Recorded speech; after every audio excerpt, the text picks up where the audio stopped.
Hello students, this is Abhishek here और स्वागत है आपका हमारे चैनल स्टडी क्लास पे।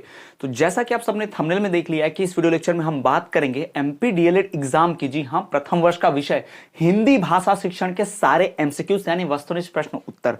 तो आज हम इकाई 1 का वस्तुनिष्ठ प्रश्न उत्तर लेकर आए हैं, जहां से सभी इंपॉर्टेंट वस्तुनिष्ठ प्रश्न उत्तर आपको हम कराएंगे। तो चलिए आगे बढ़ते हैं और बात करें इस विषय यानी कि हिंदी भाषा शिक्षण के इकाइयों के और उसके किस इकाई से कितने एमसीक्यू आते हैं, पहले मैं आपको ब्लूप्रिंट बता देता हूं। तो सबसे पहला जो इसका भाई चैप्टर है हिंदी भाषा शिक्षण के उद्देश्य इकाई 1, उससे वहां 3 एमसीक्यूज आते हैं, एक एक मार्क्स के 3। फिर दूसरा जो इकाई है हिंदी भाषा शिक्षण के कौशल, उससे भी 3 इकाई यानी कि 3 एमसीक्यूज आते हैं, 3 वस्तुनिष्ठ प्रश्न उत्तर एक एक मार्क्स के। तीसरा है भाषा शिक्षण के कौशल, वहां से 2 वस्तुनिष्ठ प्रश्न उत्तर आते हैं। चौथा है गद्य और पद्य शिक्षण, इसमें से आपको 3 वस्तुनिष्ठ आते हैं। और पांचवा है आपका व्यवहारिक व्याकरण, इसमें से आपको भाई 2 अंकों के। और छठवा है मूल्यांकन, यहां से भी आपको 2 अंकों के। तो ये जो आप देख पा रहे हो हिंदी भाषा शिक्षण के उद्देश्य, हिंदी भाषा शिक्षण के कौशल, भाषा शिक्षण के कौशल, गद्य और पद्य शिक्षण, व्यवहारिक व्याकरण, मूल्यांकन, इन सभी इकाइयों का ये पूरा ब्लूप्रिंट था। ठीक है, ये मैंने आपको बता दिया। तो यहां से ऐसे नंबर के आते हैं। अब इकाई 1 का सारा महत्वपूर्ण वस्तुनिष्ठ प्रश्न उत्तर एमसीक्यू ऑब्जेक्टिव क्वेश्चंस आज सॉल्व करेंगे उत्तर के साथ में, और एक्सप्लेन भी करते चलूंगा। अब ये एमसीक्यूज को पढ़कर आप बड़े क्वेश्चन भी सॉल्व कर सकते हो। एमसीक्यू तो सॉल्व होंगे ही, पर साथ ही साथ बड़े क्वेश्चन भी सॉल्व हो सकते हैं। ठीक है स्टूडेंट्स, और जिनको अभी तक नहीं पता है तो एमपी डीएलएड का सत्र 2000 आने वाले इस नवीन सत्र पर आधारित फुल कोर्स, जी हाँ, डीएलएड का फुल कोर्स जो है लॉन्च किया गया है, जिसमें आपको notes, recorded classes, question answer, प्रश्न उत्तर, जिसमें आपको प्रीवियस ईयर क्वेश्चन पेपर्स, उनके सॉल्यूशंस, साथ ही साथ आपको बहुत सारे पीआईक्यूज 21, 22, 20, 19, 23 इन सब के प्रश्न पत्र भी आपको मिल जाएंगे पीडीएफ फॉर्म में। तो ये ब्लूप्रिंट से लेकर सिलेबस तक हर चीज मिल जाएगी। कोर्स परचेस करना बहुत आसान है, वीडियो के डिस्क्रिप्शन हमारे ऐप के लिंक है, ऐप डाउनलोड करें, वहां से जाके कोर्स परचेस कर ले सीधा। और हां, अभी 30% का ऑफ चल रहा है, तो बहुत जल्दी कीजिएगा। चलिए आगे बढ़ते हैं और सीधा आते हैं अपने प्रश्न उत्तरों पर। तो सबसे पहला सही विकल्प में यहां पर बहुत कंट्रोवर्शियल क्वेश्चन है, बहुत ज्यादा। भारत की राष्ट्रभाषा क्या है? ठीक है, अब बहुत सारे लोग बोले भारत की राष्ट्रभाषा नहीं है, बिल्कुल सही बात है, भारत की कोई राष्ट्रभाषा नहीं है, भारत की राजभाषा है। लेकिन डीएलएड के बहुत सारे किताबों में, मोस्ट ऑफ द सिलेबस में यह दिया गया है। तो अगर जैसे तो वैसे मान लीजिए भारत की राजभाषा नाम से प्रश्न आया, ये राष्ट्रभाषा नाम मान के राजभाषा नाम से आया, ऐसा भारत की राजभाषा है तो अब तो हिंदी हम टिक कर देंगे। पर अगर राष्ट्रभाषा आया तो तब भी आपको क्या करना है, हिंदी को टिक करना। वैसे तो एक गलत क्वेश्चन हो गया, कंट्रोवर्शियल क्वेश्चन हो गया, पर ये परीक्षा में आएगा नहीं। पर अगर आ गया तो अब वहां पर अब हम होशियारी तो नहीं दिखाएंगे कि नहीं हम हड़ताल कर देंगे, नहीं हिंदी कोई राष्ट्रभाषा नहीं है वगैरह वगैरह। ये ज्ञान वहां दिखाने की आवश्यकता नहीं है, क्योंकि भाई वो परीक्षा है, वहां कुछ कर नहीं पाएंगे। तो अगर सवाल ऐसा आ गया तो हिंदी कर दीजिएगा। वैसे तो ऐसा आएगा नहीं, पर अगर आ गया तो आपको यही जवाब देना है, ध्यान रखिएगा। ठीक है, आगे बढ़ते हैं। आकलन किया जाता है, जो आकलन होता है वो क्यों किया जाता है, कैसे किया जाता है, उसके ऊपर प्रश्न पूछा। आप देखो अब ये अगर आप पढ़ लोगे तो आपको 3-4 पॉइंट पता चल जाएंगे आकलन के बारे में। सबसे पहला देखो कि विभिन्न विषय क्षेत्र में सीखने का आकलन इसलिए करते हैं ताकि कौन कितना सीखा है जानने के लिए। सही बात है ना, एक पॉइंट पता चल गया आकलन के बारे में। तो आकलन की परिभाषा भी आप ऐसे लिख सकते हो इस तरह से। नंबर 2, बच्चों की रुचि एवं रुझानों का ज्ञान करने के लिए ना, बच्चों की रुचि क्या है, रुझान क्या है, बच्चे किस चीज को ज्यादा मानते हैं, इसको समझने के लिए भाई आकलन किया जाता है, ये भी सही है। बच्चों में शिक्षण में होने वाले व्यवहारिक परिवर्तन और प्रगति, बच्चा ढंग से जो हम सिखा रहे हैं, बच्चा वो ढंग से सीख रहा है कि नहीं सीख रहा है, बच्चा का प्रगति हो रहा है कि नहीं हो रहा है, डेवलपमेंट हो रहा है कि नहीं हो रहा है, ये जांचने के लिए भी आकलन यानी समय समय पे एग्जाम वगैरह ली जाती है, तो इसे आकलन कहते हैं ना। तो ये सारी चीजें होती है आकलन में। तो इसका सही उत्तर होगा उपयुक्त सभी, जी हाँ, ये सभी। तो आप देखो आकलन के बारे में आपको 3 पॉइंट पता चल गए है। तो ये ऑब्जेक्टिव वस्तुनिष्ठ 1 नंबर का, लेकिन ऐसे पॉइंट आपको 3 पता चले, इससे आपको 3 नंबर के क्वेश्चन, 4 नंबर के क्वेश्चन, 5 नंबर के क्वेश्चन, ऐसे क्वेश्चंस को हल करने में, लिखने में बहुत मदद मिल जाती है। इसलिए कभी भी वस्तुनिष्ठ प्रश्नों को इग्नोर नहीं करना है। किस चैप्टर से 2 ही नंबर के तो वस्तुनिष्ठ आते हैं, क्यों पढ़ना है इनको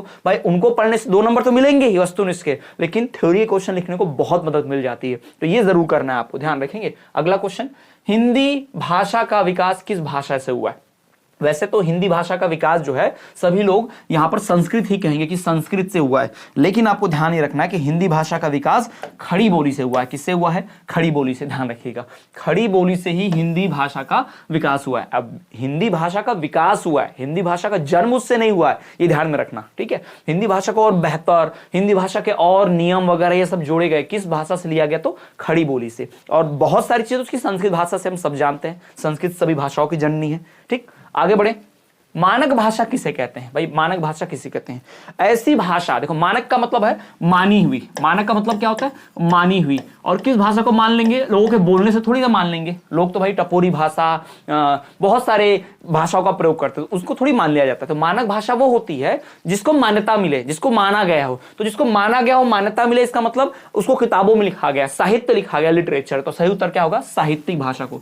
साहित्यिक भाषा को मानक भाषा कहते हैं, क्योंकि साहित्य में ग्रामर, व्याकरण एकदम करेक्ट होता है, उसमें सारे नियमों का ध्यान रखा जाता है। तो साहित्यिक भाषा को ही मानक भाषा कहते हैं, ठीक। आगे बढ़े। हिंदी भाषा शिक्षण के उद्देश्य से क्या तात्पर्य है? हिंदी भाषा शिक्षण का उद्देश्य मतलब हिंदी भाषा क्यों सिखाना है, इसका ऑब्जेक्टिव उद्देश्य, इससे मतलब क्या आपका, क्या समझे? इसका मतलब यह है कि भाव और विचारों को समझाना, कि हिंदी के भाव और विचार समझ सको, हिंदी में भाव और विचार को। सही बात है, ये तो उत्तर करेक्ट ही है। फिर उच्चारण का ज्ञान प्राप्त करना, प्रोनाउंसिएशन का नॉलेज होना चाहिए, बिल्कुल सही बात है। भाषा तत्वों का ज्ञान प्राप्त करना, ये भी सही है। यानी तीनों बातें सही है। तो इसका उत्तर क्या होगा? उपयुक्त सभी। सही उत्तर क्या होगा? उपयुक्त सभी। अब आप देखो, आपने एक एमसीक्यू पढ़ा कि हिंदी भाषा शिक्षण का उद्देश्य, लेकिन आपको यहां पर 3 पॉइंट्स मिल गए, 3 पॉइंट्स। तो हिंदी भाषा शिक्षण के उद्देश्य क्या है? तो 3 पॉइंट आप ऐसे लिख सकते हो, 3 पॉइंट बना सकते हो ऐसे, तो आपको 3 नंबर का क्वेश्चन भी अच्छे से सॉल्व हो सकता है। तो ये फायदा होता है एमसीक्यूज पढ़ने का, एमसीक्यूज पढ़ने का नतीजा है, इसलिए कभी भी एमसीक्यू वस्तु ने छोड़ना नहीं है। अगला देखिए, द्वितीय भाषा के रूप में हिंदी शिक्षण में कौन सी विधि उपयुक्त मानी गई है? जो द्वितीय भाषा यानी सेकंड लैंग्वेज सिखाई जाती है ना, सेकंड लैंग्वेज, उसको सिखाने में कौन सी मेथड अच्छी है? यानी जैसे हम अभी आप लोग प्रोफेशनल इंग्लिश पढ़ते हो इस चैनल से भी, तो उस प्रोफेशनल इंग्लिश को पढ़ने के लिए भी मैं हिंदी का प्रयोग करता हूं, हिंदी में एक्सप्लेन करता हूं। तो आपने उस प्रोफेशनल इंग्लिश यानी सेकंड लैंग्वेज को पढ़ने के लिए अपनी मातृभाषा का प्रयोग किया, प्रथम भाषा का प्रयोग किया, है ना। तो वही सवाल पूछा है, द्वितीय भाषा के रूप में हिंदी शिक्षण में कौन सी विधि उपयुक्त मानी गई है? तो अनुवाद विधि, बिल्कुल हम अनुवाद तो करते हैं, ट्रांसलेशन भी करते हैं। संरचना विधि, हम क्रिएट भी करते हैं, सेंटेंस फॉर्म करते हैं। उच्चारण का ज्ञान प्राप्त करना, प्रोनाउंसिएशन भी, हाँ। तो सही उत्तर क्या होगा? उपयुक्त सभी। तो सही उत्तर होगा यहाँ पर उपयुक्त सभी। यानी हिंदी भाषा के रूप में हिंदी भाषा शिक्षण का जो सबसे बढ़िया मेथड है, ये सारे मेथड्स को बढ़िया कहा जाएगा। इन सब मेथड के थ्रू हम हिंदी अच्छे से सिखा सकते हैं, ठीक है। चलिए आगे बढ़े। अब ये परिभाषा है, ठीक है। परिभाषा किसने क्या बोली ये पूछेगा। तो भाषा स्वर एवं ध्वनि के द्वारा विचारों का अभिव्यक्तिकरण है। भाषा की यह परिभाषा किसने दी है?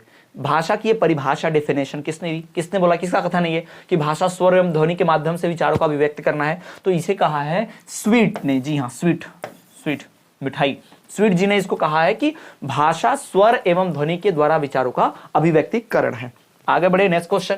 मध्य प्रदेश के बस्तर जिले के आदिवासी क्षेत्र की कौन सी बोली है? हमारे मध्य प्रदेश में जो बस्तर जिला है, उस बस्तर जिले के क्षेत्र में कौन सी आदिवासी क्षेत्रों में, मतलब उस ट्राइबल इलाके में, आदिवासी क्षेत्रों में कौन सी भाषा बोली जाती है? तो वहां सबसे फेमस जो बोली जाती है हल्दी भाषा, ठीक है। हल्दी, वहां पे हल्दी भाषा तो नहीं, बोली बोली जाती है एक्चुअल में, भाषा नहीं बोली। भाषा और बोली में थोड़ा अंतर क्या है कि बोली का अपना शुद्ध रूप व्याकरण नहीं होता, भाषा का व्याकरण होता है। भाषा मानक रूप होती है, बोली कोई मानक रूप में नहीं होती है। भाषा में हम साहित्य की रचना कर सकते हैं, बोली में नहीं कर पाते, ध्यान रखिएगा, ठीक है ना। क्लियर? तो ये हो गया, ये उत्तर याद रखिएगा। ये तो भाई गवर्नमेंट एग्जाम्स में यूपीएससी वगैरह एमपीपीएससी एग्जाम में पूछा जाता है, सामान्य ज्ञान है कि हमारे मध्य प्रदेश के बस्तर जिले के आदिवासी क्षेत्रों में कौन सी बोली बोली जाती है? तो हल्दी बोली बोली जाती है, ठीक। आगे बढ़े। देवनागरी लिपि का विकास किससे हुआ? तो देवनागरी लिपि का जो विकास है, डेवलपमेंट, इससे सबको पता होगा हिंदी की जो लिपि है वो क्या है? देवनागरी। हिंदी किस लिपि में लिखी जाती है? देवनागरी। इसका विकास किससे हुआ है? ब्राह्मी लिपि से हुआ है, ठीक है, ध्यान रखिएगा। देवनागरी लिपि का विकास ब्राह्मी लिपि से हुआ है और देवनागरी लिपि का इस्तेमाल किया जाता है कौन से लैंग्वेज को लिखने के लिए? हिंदी के लिए। तो हिंदी की लिपि देवनागरी है, ध्यान रखिएगा। मध्य प्रदेश के सागर संभाग की स्थानीय भाषा बोली कौन सी है? जैसे भी बस्तर जिले के आदिवासी क्षेत्र में हल्दी भाषा, तो वैसे ही मध्य प्रदेश के सागर संभाग में जो भाषा बोली जाती है वो कौन सी होती है? बुंदेली। कौन सी भाषा? बुंदेली, जी हाँ, बुंदेली भाषा बोली जाती है, वहां पर बुंदेली बोली बोली जाती है। फिर भाषा शिक्षण में सबसे पहले किस क्रिया पर बल देना चाहिए? अगर आपको भाषा शिक्षण है, भाषा सिखाना है, लैंग्वेज सिखाना है किसी को, तो सबसे पहले आप कौन सी एक्टिविटी पर ज्यादा फोकस करोगे? सबसे पहले सुनने को पर ध्यान रखना, क्योंकि जो अच्छा सुन सकता है वही अच्छा बोल सकता है। कहा जाता है ना, एक अच्छा श्रोता ही अच्छा वक्ता हो सकता है। A good listener can be a good speaker, है ना। तो आपको पहले सुनना सीखना होगा। अभी मैं जो जो बोल रहा हूं वो आप सुन रहे हो, तभी तो आप परीक्षा में जाके लिख पाओगे, किसी को बता पाओगे। तो अच्छा बोलना, अच्छा लिखना, अच्छा समझने के लिए अच्छा सुनना जरूरी है। तो भाषा अर्जन की सबसे अच्छी, भाषा सिखाने की सबसे बढ़िया जो मेथड में से पहली क्रिया बोल सकते हो, पहला स्टेज या पहली हरकत जो आपको करनी चाहिए भाषा सीखने के लिए, वो सुनना होना चाहिए। आपको कोई भाषा सीखना है, पहले उन भाषाओं को सुनना स्टार्ट कीजिए। ठीक, आगे बढ़े। नेक्स्ट, सभी शिक्षा शास्त्री एक मत से प्राथमिक स्तर पर शिक्षा के संप्रेषण का पैमाना मानते हैं। किसको मानते हैं भाई? ये मानते मातृभाषा को। यानी जितने भी शिक्षा शास्त्री हैं, जितने भी एजुकेशनिस्ट हैं, जितने भी लोग भाषा सिखाते हैं, उनका मानना है कि किसी भी भाषा को सिखाने के लिए प्राथमिक स्तर पर, या भाषा नहीं भी सिखानी है, बस पढ़ाई करवानी है, तो प्राथमिक स्तर पर मातृभाषा का प्रयोग करना चाहिए। यानी प्राथमिक 5वीं 8वीं तक के बच्चों को पढ़ाने के लिए जिस भाषा का उपयोग होना चाहिए वो मातृभाषा ही होनी चाहिए किसी भी, क्योंकि बच्चे मातृभाषा में जल्दी सीखते हैं। तो हमें जब भी पढ़ाना होगा बच्चों को, तो हम सबसे पहले पढ़ाने के लिए प्राइमरी स्टेज में मातृभाषा का इस्तेमाल करेंगे। और इस बात से सभी शिक्षा शास्त्री एग्री करते हैं, सब इससे सहमत है कि नहीं भाई, भाषा को मतलब मातृभाषा का इस्तेमाल करके बच्चों को सिखाना चाहिए प्राथमिक तक के। ठीक है, अगला, वर्तमान में मानक हिंदी किस रूप में प्रयुक्त होती है? मानी गई हिंदी जो है किस रूप में प्रयुक्त होती है? खड़ी बोली हिंदी। इस समय में जो खड़ी बोली होती है उसको हम मानक हिंदी के रूप में प्रयोग करते हैं। तो इसके पहले पढ़ा भी था हमने, खड़ी बोली से ही हिंदी भाषा का विकास हुआ है। ठीक है, तो ये ध्यान रखिएगा, वर्तमान में मानक हिंदी रूप में प्रयुक्त होती कौन सी हिंदी? तो खड़ी बोली वाली हिंदी प्रयोग होती है। क्लियर है? अब आगे बढ़ जाते हैं। अब आते हैं हम दूसरा अपना भाई रिक्त स्थानों के ऊपर। तो ये रिक्त स्थान में सबसे पहला, मालवी बोली का केंद्र स्थल कहाँ है? ये जो मालवी बोली बोली जाती है मध्य प्रदेश में, कहाँ इसका केंद्र स्थल है? इंदौर। इसका केंद्र स्थल आपको कहाँ मिल जाएगा भाई? इंदौर में। ध्यान रखिएगा, इसका केंद्र स्थल है इंदौर। दूसरा, भाषा के मौखिक व्यवहारिकता के रूप में अभिव्यक्ति पक्ष है क्या? बोलना। याद रखिएगा, व्यवहारिकता में, भाषा को व्यवहार में कैसे लाओगे? बोलकर। और बोलना ही क्यों पहले? क्योंकि जब तक कोई बोलेगा नहीं दूसरा व्यक्ति सुनेगा नहीं, है ना। तो सुनने से भी पहले की स्टेज क्या है? बोलना। ठीक, भाषा में सबसे पहले बोलना, फिर सुनना, फिर उसको भाई पढ़ना, फिर उसको लिखना। ऐसे 4 स्टेज होते हैं भाषा के लिए। आगे देखिएगा भाई, छात्र समानार्थक शब्दों को, है ना, सिनोनिम, समानार्थक शब्दों को छाड़कर उनका वर्गीकरण करता है। यह किस उद्देश्य की पूरी करता है? अर्थ ग्रहण। भाई हम सिनोनिम क्यों समझते हैं? जैसे मान लीजिए आग, अग्नि, पावक, अनल, दहन, ये सब आग के पर्यायवाची शब्द है। पर मैंने अगर आग कहा तब भी आपको आग समझ में आया, अनिल, दहन, पावक ये भी बोला तब भी आग का मतलब है। यानी किसी के कई नाम जान के उसका एक ही अर्थ समझने के लिए, है ना। तो ये अर्थ ग्रहण की प्रक्रिया होती है, किसी भी भाषा, किसी भी शब्द के कई उसके सिनोनिम्स को, समानार्थी शब्दों को जानना। मालवी भाषा के क्षेत्र है उज्जैन। मालवी भाषा का क्षेत्र कौन सा है? उज्जैन। अभी हमने इंदौर पढ़ा था दूसरा, और ये उज्जैन वाला भी ध्यान में रखना। मालवी भाषा का क्षेत्र क्या है? उज्जैन। कोश शब्द में ज्ञान होता है। कोश शब्द यानी शब्द को जिसे आप जानते हैं ना, वोकैब जिसको बोलते हैं, वोकैब्युलरी जिसको बोलते हैं, वोकैब बोलते हैं, वोकैबुलरी जिसको बोलते हैं अंग्रेजी भाषा में, शब्द को जिसे कहा जाता है। ठीक है, इसमें ज्ञान, क्योंकि शब्दों का नॉलेज होता है ना इसमें अलग अलग। तो बोली विकसित होकर किसका रूप लेती है? भाषा का। ठीक है, पहले बोली चलती है, फिर बोली का विकास हो जाता है किसमें? भाषा में। इसलिए तो खड़ी बोली से ही हिंदी भाषा आ गई। ठीक, तो बोली विकसित होकर भाषा का स्वाभाविक रूप ग्रहण कर लेती है। ठीक, ध्यान रखिएगा। आगे बढ़े। नेक्स्ट, भारत की, जैसे मैंने बताया, राष्ट्रभाषा कुछ नहीं है, राजभाषा है। क्या है राजभाषा? हिंदी। कई राज्यों में अंग्रेजी भी प्रयोग की जाती है, और अभी भाषा पर खूब विवाद चल रहा है, खासकर तमिलनाडु में। वो लोग तमिल को बहुत ज्यादा वैल्यू देने की कोशिश कर रहे हैं, हिंदी को नहीं। उन्होंने तो ऐसा किया वहां के चीफ मिनिस्टर ने कि ये जो रुपए का सिंबल होता है इसको भी रिप्लेस कर दिया उन्होंने, और कुछ ऐसा ही सिंबल उन्होंने ऐसा बनाया है अपना तमिल भाषा में, रुपीस का कुछ सिंबल अलग से बनाया हुआ है। तो ये अति हो गया, ये राजनीति है, हम उसमें नहीं जाते। लेकिन हाँ, ये बात है कि वो हिंदी से बहुत ज्यादा चिढ़ रहा है, खासकर दक्षिण भारत क्षेत्रों के राज्य के लोग। ठीक है, हिंदी भाषा का विकास किस भाषा से हुआ? तो भाई हिंदी भाषा का विकास संस्कृत भाषा से हुआ, ये सभी जानते हैं, आप सबको पता होगा। वैसे तो खड़ी बोली से निकला हुआ है मानक भाषा के रूप में, फिर आया है संस्कृत भाषा से, ध्यान रखना। ठीक है, अब आते हैं एक वाक्य के ऊपर। वक्ता और श्रोता में सम्मिलित व्यवहार को वाक्य की संज्ञा किसने दी है? स्किनर ने। याद रखिएगा, वक्ता और श्रोता में सम्मिलित जो व्यवहार है उसको वाक कहते हैं। वाक बोलने की संज्ञा किसने दी थी? स्किनर ने। स्किनर ने कहा कि वक्ता और श्रोता के बीच जो बातचीत होती है उसे वाक कहा जाए। यह संज्ञा किसने दी थी? स्किनर ने। मध्य प्रदेश में सागर संभाग में बोली जाने वाली भाषा कौन सी है? बुंदेली। इसके पहले हमने एमसीक्यूज में भी इसको सॉल्व किया था। मध्य प्रदेश के सागर संभाग में जो बोली जाती है, भाषा बोली जाती है, वो कौन सी भाषा होती है? बुंदेली बोली जाती है। ठीक, आगे बढ़ेंगे।